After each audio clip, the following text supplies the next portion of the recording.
po jako akawuwo. President Musaba Katonda asaba obukimu mukama w'omugambe tubonaabona. Enkayana nnyingi ezize zibaawo mu lufula ya Wakiso City Slaughterhouse Sentema mu disitulikiti ya Wakiso wakati wa nannyini ttaka badirekita ba lufula eno wamu n'abasuubuzi, era nga ne ku ntandikwa ya ssabbiiti eno waliwo kalumanywera ekyewaliriza ne poliisi okuba amasasi mu bbanga ko n'abantu abamu okukwatibwa ne baggalirwa. RDC w'e Wakiso Justin Mbabazi embeera eno emuwaliriza okuyingira mu nsonga zino okulaba ng'embiranye yonna eggwaawo era nga wano wasinzidde n'awuliriza ensonga zonna okuva ku njuyi zonna okutandikira kwa Baasi Mugalu omu ku batandisi ba lufula eno ng'onaagamba nti yaweereddwa n'okulabula okw'enjawulo. Kasalawo okusinziira n'okwagala emirembe kunamuwadde ko kasalawo luli mu lukiiko nti tuggalewo ennaku bbiri abantu bafune ki obwenkanya. Naye nze nga kyamaanyi wako ne mbagamba abantu bano nga bali fiira bwere ng'ate waliwo abantu abatono abanyigiriza abangi. Abamu ku basuubuzi mu lufula eno nga bakulembeddwamu Wamala Filbert wamu ne ssentebe waabwe Luyombya Eliabu bategeeza nga bwe bagenda okwamuka lufula eno babeera nga tebakyetaagibwa era nga bano basuubira okuba nti abasaale mu nkayana ezigenda mu maaso.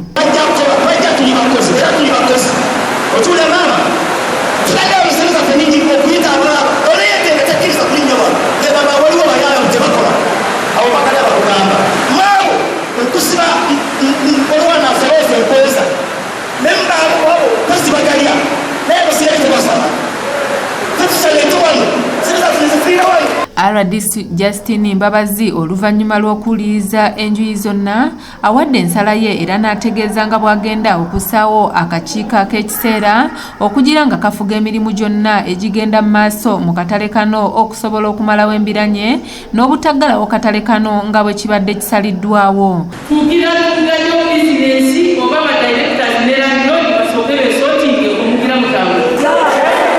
Mwana abasuubuzi betwagale nnyo akatale tukagale obamu tubakirize mugira mukola tuteekewo akakiiko ak'ekiseera buseera nesiwaleero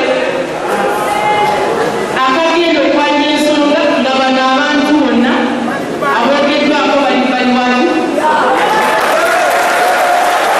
Wabula ono asuubizza okuyimirirawo okuyamba abantu bonna bw'atyo n'abasaba okukwatagana era bw'atyo ne yeetonda n'olw'ebikolwa ebyakolebwa abakuumaddembe ku ntandikwa ya ssabbiiti eno.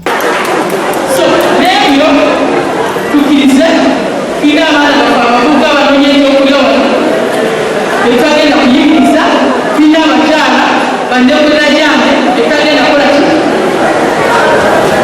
Nze neeti omusalaba tulabe nti nakuwadde ekola ki nti singa kwekukkiriza kwammwe n'okusinziira abakulu bano be balabye abasekuli suubira tewali masasi gagenda kuddamu kuvuga wano. Kanyike Kevinzi yakusakidde eggulire lino okulwa ABS Television. Ekyannaku ntulaba twetekwa kulisi y'abanoonyezebwa kumaanyi gange ntadde wano kutugodi wenineewuunya n'endagaano zetwakola nawe tugambo bitwayo byanga ffenna